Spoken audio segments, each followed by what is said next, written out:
Assalamualaikum teman-teman. Perkenalkan kami dari kelompok 4. Ada Jihandika Nurul Timorani.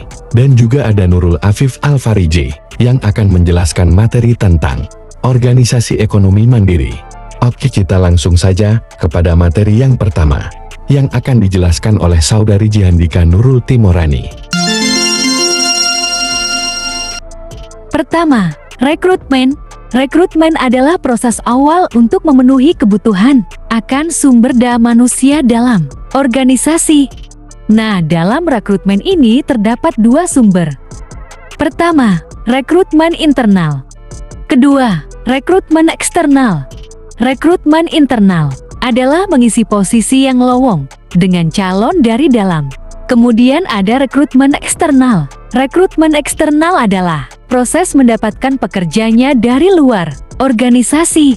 Kemudian ada seleksi. Seleksi adalah kegiatan dalam manajemen sumber daya manusia yang dilaksanakan setelah proses rekrutmen selesai dilaksanakan. Adapun proses seleksi diantaranya: pertama, menetapkan kriteria yang diinginkan. Kedua, memilih prediktor dan teknik penilaian. Ketiga, menentukan waktu yang tepat untuk mengukur setiap prediktor. Keempat, mengolah informasi yang terkumpul dan mengolah keputusan seleksi. Ada juga tes-tes di dalam proses seleksi diantaranya. Pertama, tes kognitif. Kedua, tes psikomotorik. Ketiga, tes interpersonal. Keempat, wawancara. Kelima, tes kepribadian. Selanjutnya ada penempatan. Penempatan adalah proses memposisikan tempat atau jabatan bagi para sumber daya manusia yang telah lolos proses seleksi. Dalam Islam, profesional ditandai dengan 3 hal. Pertama, kafah atau keahlian. Kedua, himatul amal atau etos kerja yang tinggi. Ketiga, amanah atau terpercaya.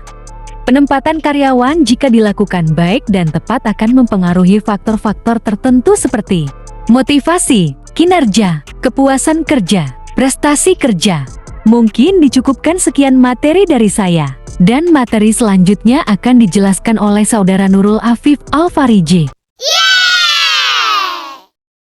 Baik, untuk materi yang kedua yaitu adalah materi tentang job description. Job description. Job description adalah informasi tentang tanggung jawab, tugas, kualifikasi dan persyaratan lainnya dari sebuah pekerjaan dalam perusahaan atau organisasi.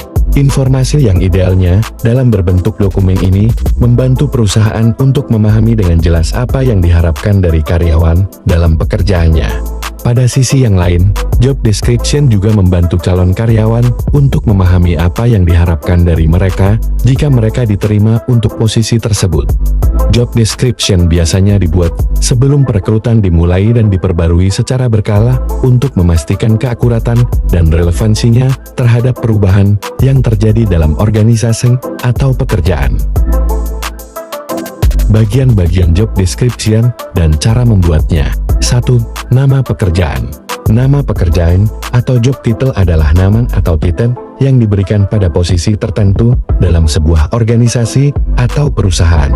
2. Deskripsi pekerjaan. Deskripsi pekerjaan atau job summary adalah informasi tentang tugas dan tanggung jawab yang akan dilakukan oleh karyawan dalam posisi tertentu secara singkat. 3. Tugas dan tanggung jawab. Tugas dan tanggung jawab atau job responsibility adalah kewajiban dan tugas yang harus dilakukan oleh karyawan dalam posisi tertentu di perusahaan. 4. Kualifikasi pendidikan dan pengalaman. Kualifikasi pendidikan dan pengalaman adalah persyaratan yang ditetapkan oleh perusahaan untuk melamar posisi tertentu. Kualifikasi pendidikan mencakup tingkat pendidikan yang diperlukan, seperti gelar sarjana atau magister. 5. Soft skill dan hard skill. Bagian berikutnya adalah kemampuan dan keahlian yang dibutuhkan untuk menjalankan tugas-tugas pekerjaan dengan baik dan mencapai hasil yang diinginkan. 6. Budaya perusahaan. Budaya perusahaan adalah rangkuman nilai-nilai, keyakinan, dan praktik yang terlihat secara jelas dari cara karyawannya berkomunikasi dan melaksanakan pekerjaan harian. Mungkin dicukupkan materi dari kami kelompok 4. Mohon maaf bila ada kekurangan, karena kita masih sama-sama belajar. Saya Nurul Afif Al-Fariji dan Jihandika Nurul Timorani. Terima kasih. Wassalamualaikum warahmatullahi wabarakatuh.